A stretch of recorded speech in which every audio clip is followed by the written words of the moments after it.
We're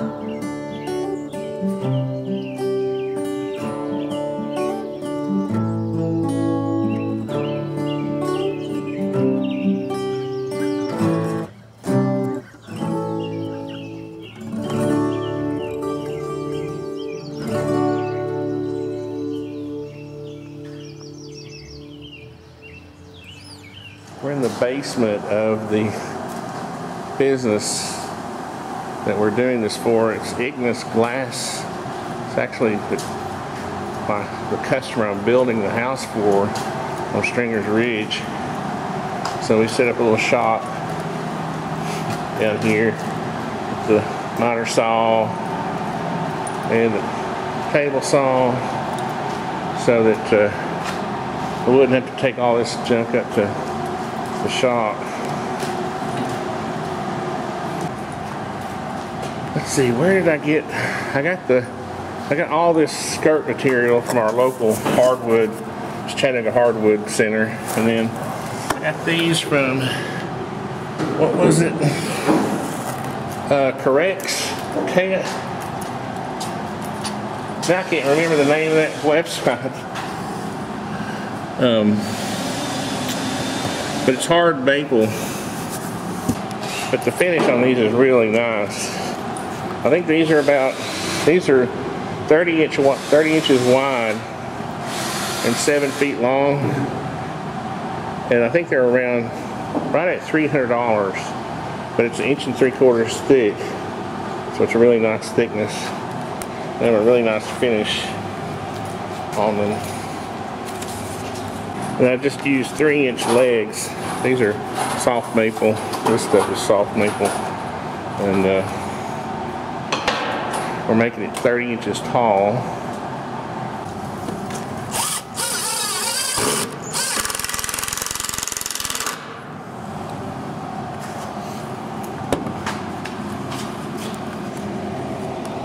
They work good.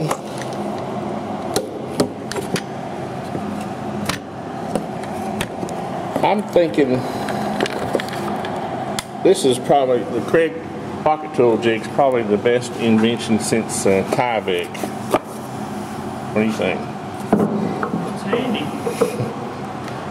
They're going to put them in an L configuration for a desk. So, but we're making them as 2 separate tables so that we can kind of take them apart and use them separately if he wants to. So we're using the Craig pocket jig. Put our aprons on, skirt, whatever you want to call it.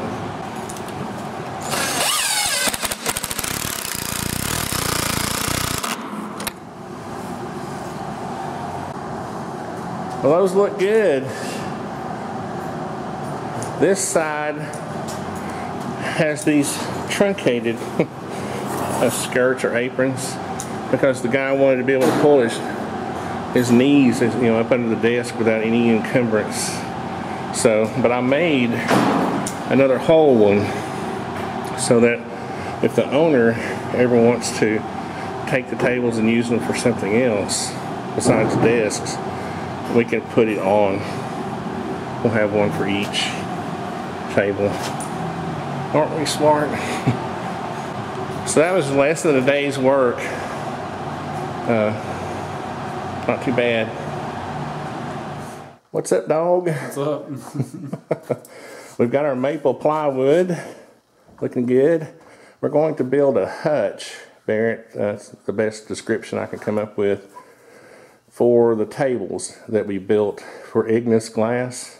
And I'll show them later in the video when we get down to their shop. We're going to rip this down to 12-inch pieces. Actually, the blade is set for for 12-inch on center, so we'll get 4 like 11 and 7/8 or whatever, 11 and 15/16 pieces, and then we'll rip them down to a better dimension from there.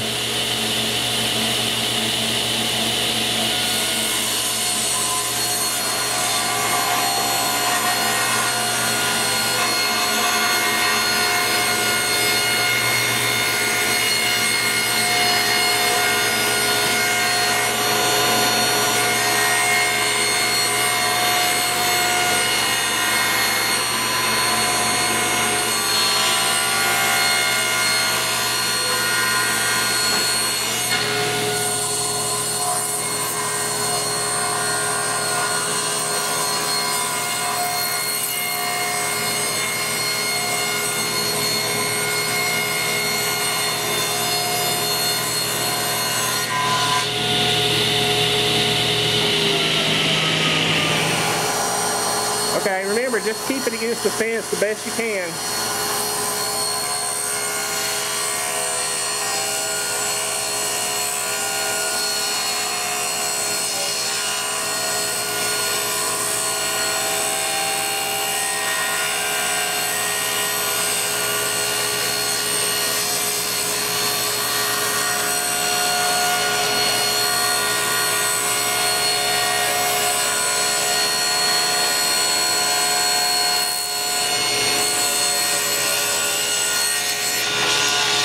There you go. Good job. You had the worst piece. No, yeah. Because it was, we had one, this, for some reason the part on the edge wanted to kind of flop up, so we're going to have to cut that into the shorter pieces for the hutch, but it's not too bad. Just let the blade do its work, and when you got a big table saw like that, it's it'll do the work for you. You just gotta guide it through lovingly. Good job, son. Thanks. Okay, so I'm just going to clean up this factory edge. They're usually square and everything, but a lot of times you'll see gunk on them. So I'm just going to clean it up.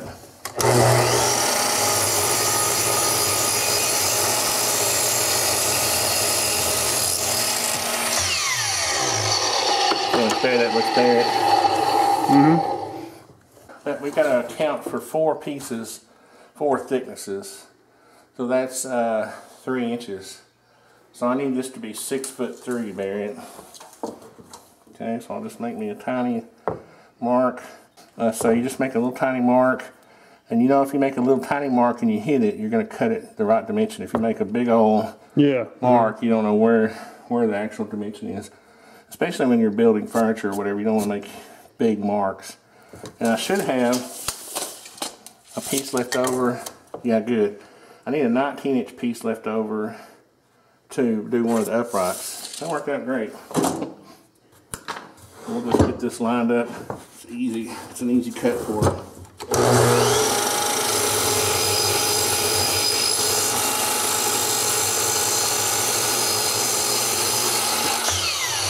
I also want a blade, a finished blade, really made for cutting fine plywood. Cabinet grade plywood. See how many teeth are on there, Barrett? Yeah. The framing blade would have not even a third of that many teeth. A framing blade, there would be lots of little chips out of the piece, and that would make it ugly. Okay, so we've got our holes laid out. We don't need that many. For a little short piece, you don't need holes every 1 inch. So the owner just wanted 3 adjustments.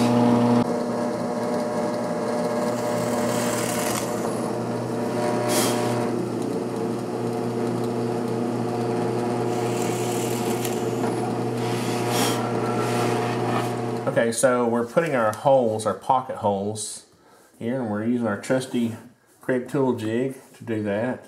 We've already got our holes for our clips, our shelf brackets going in there. That'll be kind of cool, won't it, Barry? So now what I'm going to do is I'm just going to continue putting our pocket holes in to fasten. These holes going this way will fasten this upright piece to the top of the hutch, and these 3 holes will fasten the face frame to the piece. So let's just drill a few holes here, Barrett.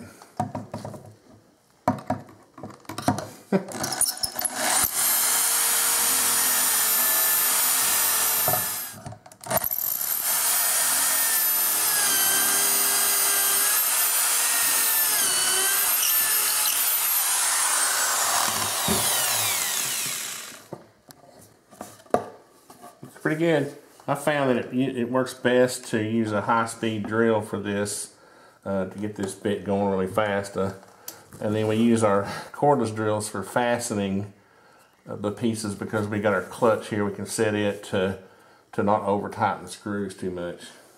I set the clutch on this particular drill at 14.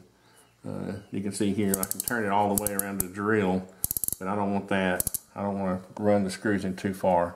So I'm going to set it back a little bit. And that's why you need a cordless drill with a clutch on it. I'm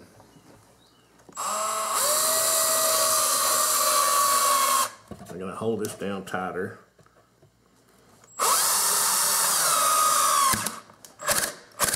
See, that's my clutch working. Well, we got this far. Day one. I was going to use some of the scrap maple that we built the tables out of, which you'll see the tables later in the video. But it's just, it's stuff we had left over, and it's all twisted and cockeyed, and I think I'm going to go try to find some better face frame material. So, ready to go get something to eat, boy? Yeah.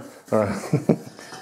All right, the maple that we were using yesterday was left over from the tables. The maple we were going to use for the face frames. It wasn't really that great. It was all twisted and warped. I did find some aspen at Lowe's, and I think it's going to match the maple okay. If not, we'll just stain it. So now we're cutting little pieces of face frame to go on the face of our hutch.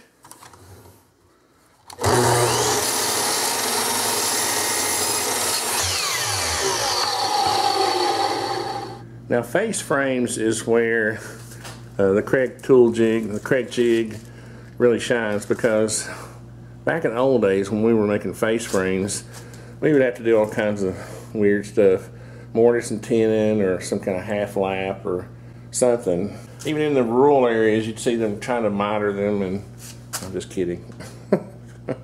I'm from Tennessee. What can I say about rural area? But anyway, so this is where it shines, and I'm going to show you why. You can see here we're putting 2 holes, so we'll have 2 screws, and what that does is it keeps it from rocking back and forth. It gives it a lot of strength in this direction, so it'll keep these uprights from wanting to go one way or the other. If we just had 1 hole in the middle, since this is kind of narrow, it would tend to rock on you.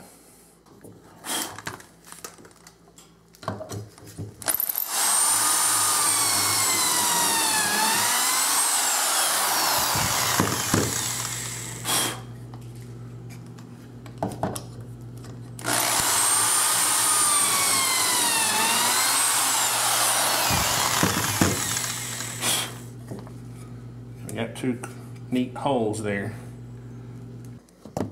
I guess I should look sitting up through the viewfinder. There we go. That clutch works pretty good. Looks pretty good, doesn't it, Barrett? Mm-hmm. Got the face frames on it. Cut 2 shelves. Now I still need to put the edge banding on here on the shelves, but let's see, I think I can get a picture of the overall thing. Turned out pretty good, just for some plywood and 1x2s. There's our second one. This one was only 4 feet long. There will be a laptop sitting there in this. So we had an extra shelf. We'll just take it down and he can put it wherever he wants to. And that's why we have the adjustment holes. He can put 2 shelves in each one if he wants to. Okay, the finished product. There's Chris, the owner.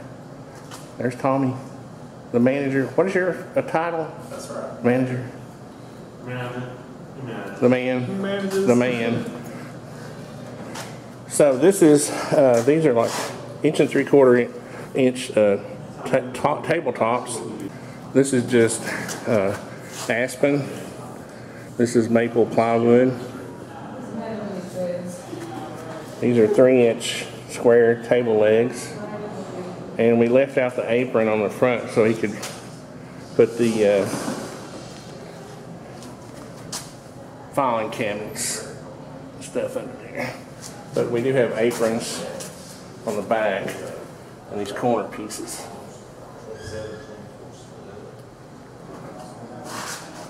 So I'm happy with it for a simple process, you know. It's not an expensive set. Front or the back? Thanks, guys. Oh, wait, I got you. Let's go and blow glass here. You can even blow your own glass here. I need one of those current kilns, one of those furnaces.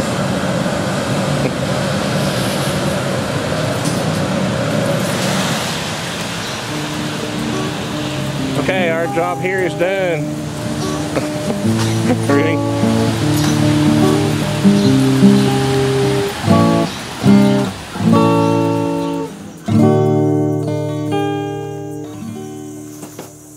Nice.